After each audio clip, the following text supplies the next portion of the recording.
Análisis en CA de la configuración base común. Construya el sistema de dos puertos del amplificador base común polarizado mediante divisor de voltaje. Comenzamos desconectando la fuente de la señal de entrada y la resistencia de carga y procedemos a realizar el análisis en CD. Podemos observar que en CD la configuración de base común polarizada por divisor de voltaje es exactamente la misma que la de emisor común polarizada por divisor de voltaje, únicamente para el caso de corriente directa. Comenzamos determinando la corriente de emisor, donde I es igual a beta más 1 veces la corriente de base, en donde la corriente de base es igual al voltaje de Thevenin menos 0.7 entre la resistencia de Thevenin más beta más 1 por RE, donde el voltaje de Thevenin es igual a R2 entre R1 más R2 por VCC y el resistor de Thevenin es el paralelo de R1 y R2. Teniendo la corriente de emisor podemos calcular la resistencia interna del emisor, que será de 26 milivolts entre la corriente del emisor. Ahora procedemos al análisis en CA. Considerando los capacitores como ideales, en corriente alterna se comportarían como un circuito cerrado. Podemos observar que C2 pone en cortocircuito a R2 y la fuente VCC pone en corto al resistor R1, por lo que el circuito queda de la siguiente manera. Podemos darnos cuenta que la terminal de base queda efectivamente acoplada a tierra. La entrada del circuito es por el emisor, la salida es por el colector.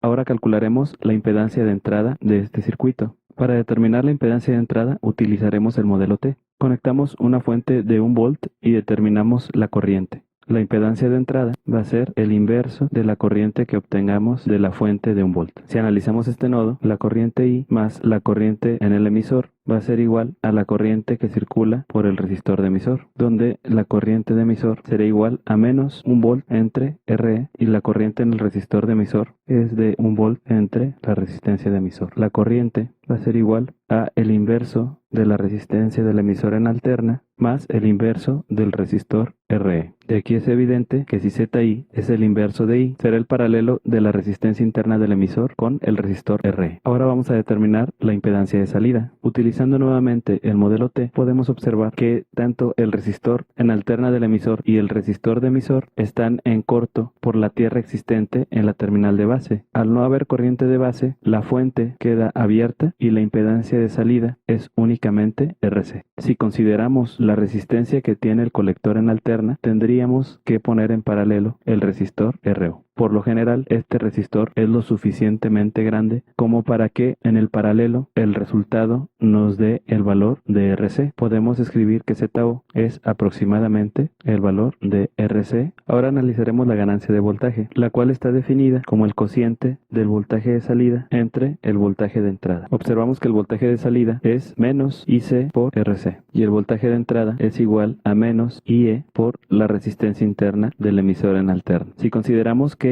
la corriente de colector prácticamente es igual a la corriente de emisor, podemos definir la ganancia como RC entre la resistencia interna del emisor en alterna. La ganancia de corriente es igual a la ganancia de voltaje por la impedancia de entrada entre la impedancia de salida. Esto será igual a RC entre RE, que multiplica a la impedancia de entrada entre la impedancia de salida. El término de arriba tiende a ser un poco menor que RE, puesto que es un valor de resistencia muy pequeño, por lo que la ganancia de corriente es un poco inferior a 1. Por lo tanto, el sistema de dos puertos quedaría así. Ahora sí podemos conectar la fuente de entrada y la carga. Podemos ver que la señal BS va a ser atenuada por el divisor formado por su resistencia interna y por la impedancia de entrada, por lo que BI va a ser igual a ZI entre ZI más RS. Todo esto multiplicando al voltaje de la fuente. Y el voltaje en RL también es afectado por el divisor formado por RL y RC. Esto multiplicado por la fuente dependiente. Un hecho importante en los amplificadores es que siempre deben tener una impedancia de entrada muy grande para que el voltaje de la fuente no sea tan atenuado por la interconexión de estos dos circuitos. Y también es importante que un amplificador siempre tenga una resistencia de salida pequeña para que la señal no se quede atenuada al momento de conectarlo con la carga.